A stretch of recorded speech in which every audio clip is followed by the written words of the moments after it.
Okay. Let's bring this up right here. So, hey guys, what's going on? I'm going to be trying out some live videos as I can. But I thought what I would do is I would just try live video to see if it cuts down the time on editing, if it cuts down the time on just production, because that takes up a lot of time. Sitting down and making time to do all of that, add the overlays later, do the editing, all of that. So also this keeps it to where you kind of like what happens. You gotta have to keep it. There's no cuts, which normally I try to make no cuts in the first place. But let's get to what I wanted to talk about today. I was reading through, actually wasn't just reading through, is the sermon that my pastor preached this morning was partially on this passage, but it really struck me as incredibly important for us that have been Christians for a while in regards to just listening to the words that Jesus says. And we're going to be looking at, if you saw the title, it's called Be Humble.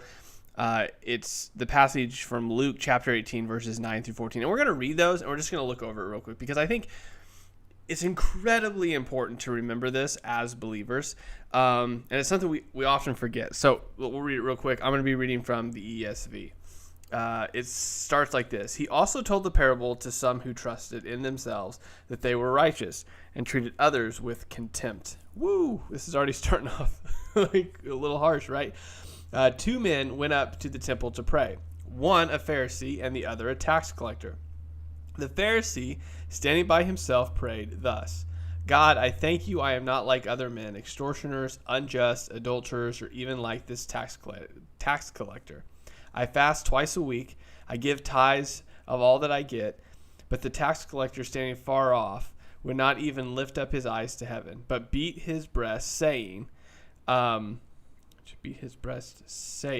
be merciful to me, a sinner. I tell you, this man went down to his house justified rather than the other. For everyone who exalts himself will be humbled, but the one who humbles himself will be exalted. So this passage in of itself is it's absolutely amazing in regards to what Jesus is saying and who he's talking to. So let's go back through it. Like, we're just going to walk through it real quick. So verse 9 kind of lays out what's happening, obviously, right? So he told a parable, so we know this isn't like a thing that's happening in front of him. He's telling it as an example, but he tells it to those who trusted themselves that they were righteous. So he's telling this, and this is often how Jesus tells his parables, or he teaches. It's often to those that are the religious leaders or think themselves maybe better than the quote-unquote sinners, like just that junk drawer term. And he tells them this, and he says, he's talking to those that considered themselves right. And here's the kind of the kicker part. So it's not just that they trusted that they were righteous, but they also treated with others with contempt. So not only is there this they think that they're really righteous, it's this also that they're treating people with contempt on top of the fact that they believe themselves to be righteous. So Jesus tells this story, and he lays this out contextually exactly how you would think Jesus would do it, right? So he sets the two opposing teams up, the Pharisee and the tax collector. And if you know anything about the context and the culture, the tax collector were seen as, really bad sinners in regards to that they weren't allowed to participate in temple worship. They were seen as traitors to their people. They were definitely seen as thieves and liars. It was very common, according to historical documents, for them to like shave stuff off the top or just charge a whole bunch of extra money, and the people would pay it because they had to. And so you have this Pharisee, which is known as a religious leader. You have this tax collector, which is known to be the exact opposite of a Pharisee in regards to religious and that whole system.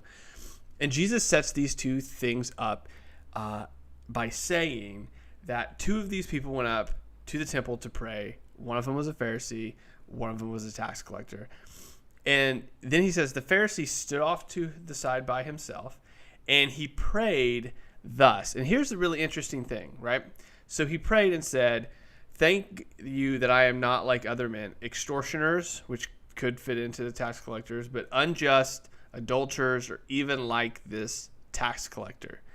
So he names off things that are, he's correct in the sense that these are sins, And he's also correct. These are things that he doesn't do. But he's thanking God that he's not like other men. And then he ends with, I'm thankful that I'm not like this guy. So he says, I fast twice a week, and I give the tithes of all that I have. So there's this idea here that Jesus is setting up that this Pharisee has these things attached to him that he says, well, this is why I'm righteous, because I fast and because I give and because I am righteous in this regard. I'm not like these other people, and, hooray for me. Now, the tax collector, Jesus then shifts to in verse 13. It says he's standing afar off. He wouldn't even lift his eyes toward heaven, but he beat his breast, saying, God, be merciful to me, a sinner. And that's all he says. So we can see the distinct difference. Like, Jesus is setting this up purposefully between a Pharisee, so a religious leader, and a tax collector, which was known to be like just not a reputable individual. And he says both of these people go to pray. And the Pharisee is saying, I'm glad that I'm not like that guy. And the tax collector is saying that, he first of all, there's this real humbleness here that he can't even look up to heaven. But he says he beat his breast saying, God, be merciful to me, a sinner. And this is one thing that I think really stuck out to me here when I was reading this, is that the tax collector knows that he's a sinner. Like, he understands that, which this is really interesting because Jesus sets this up, right? There's lots of people that say, oh, we don't need to repent. We're not naturally bad. Jesus sets up this story that there's this real, like, this tax collector understands that he's a sinner and he needs mercy given to him. He understands that so much so that he's doing a repentant type of action in order to demonstrate that. He's not looking to heaven. He's beating his breast. He's verbally recognizing that he's a sinner. And Jesus says in verse 14, I tell you that this man went down to his house justified rather than the other. So the whole point here is that there's this, they both come to pray. They both come for justification. And the one that seems to have all the merits, so that, he fasts twice a week, he gives a part of all he has, that would seem to be the person, oh, well, that guy's justified. But the problem is he already thought himself to be righteous while looking down on the tax collector. So Jesus says, who went home justified? Well, the tax collector did, because he was humble. He knew that he was a sinner in need of mercy, and he's justified. And Jesus ends here in verse 14, for everyone who exalts himself will be humbled, but the one who humbles himself will be exalted. What I find really interesting here is Jesus obviously sets this up. The people he's telling the story to, think themselves to be righteous. So he says, okay, well, we have a Pharisee and a tax collector, and automatically in their mind, they're going to be like, okay, I identify with the Pharisee for sure. And then he unravels this story in front of them in which he basically says, you're the Pharisee. It doesn't end well for that guy because he thinks he has all this merit, but he doesn't earn it. He can't earn it, but he thinks he can. And in that thinking, he actually looks down on everyone else. And he ends with, in verse 14, that anyone that humbles themselves, I want to make sure I get it right. For everyone who exalts himself will be humbled, but the one who humbles himself will be exalted. So he flips the story on its head, in which he says, the person you thought was going to come out on top in this situation didn't. But why? Well, he thought he was righteous because of the things he did. But clearly that wasn't righteousness because he's looking down on everyone else around him that doesn't kind of add up to where he thinks they need to be. Whereas the tax collector, for all of his sin, right? Jesus doesn't try to downplay that in the parable. He doesn't try to excuse that in the parable. He just sets up this tax collector as somebody that is repentant, understands they're a sinner, understands they need mercy, and he says that's why he's justified, because he knows that he needs those things. He knows that he's a sinner. He knows that he needs mercy, and he humbles himself in light of that fact.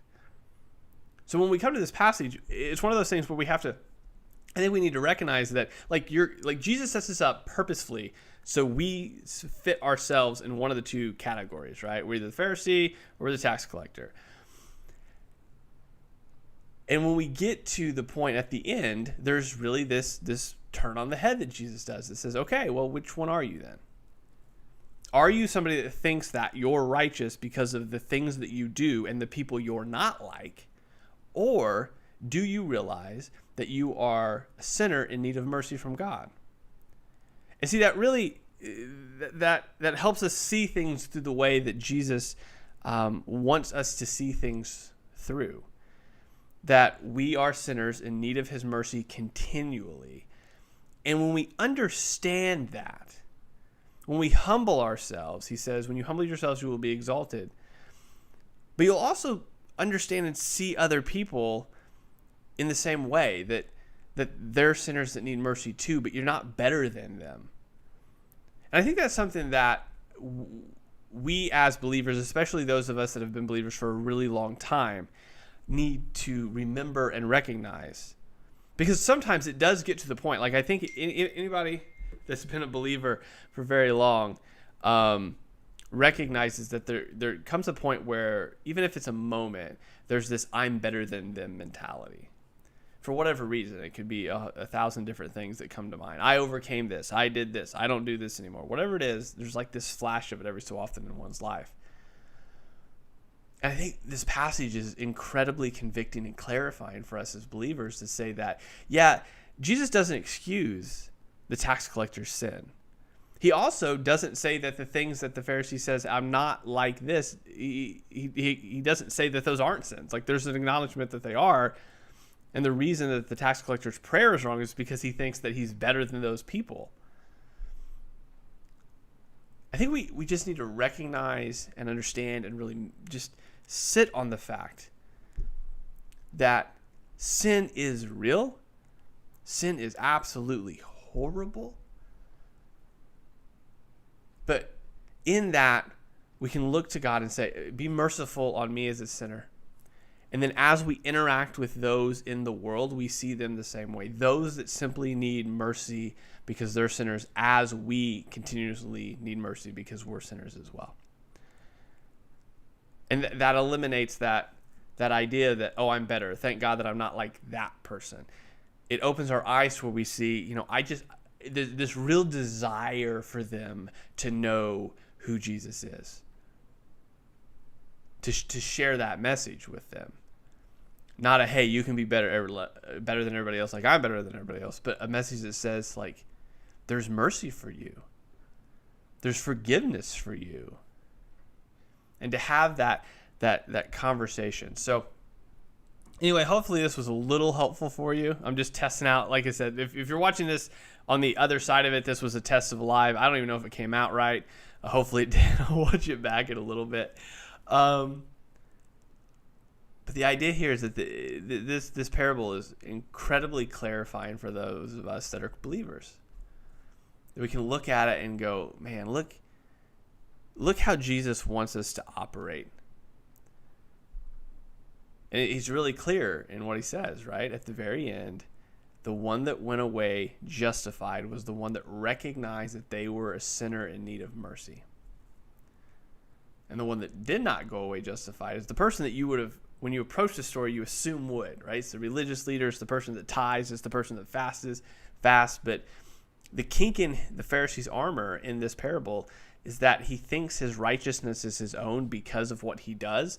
And therefore, because of what he does, he then thinks he's better than other people because he thinks he earned that righteousness. But when you understand you don't earn that righteousness, that it all comes from Christ, there is no, as Paul says later, right? No boasting. You can't because it's not yours. And that's the beautiful part of this story, this parable that Jesus tells. That if you start to think that you've earned your righteousness, the default logical into that is you're going to think you're better than everybody else. But if you understand you didn't earn that righteousness, if it's not yours but given to you by God through Christ, then you understand that all you want to do is tell other people about this mercy and forgiveness in Jesus. Doesn't mean you don't point out sin. The tax collector understood he had sin, but you do so while pointing to Jesus.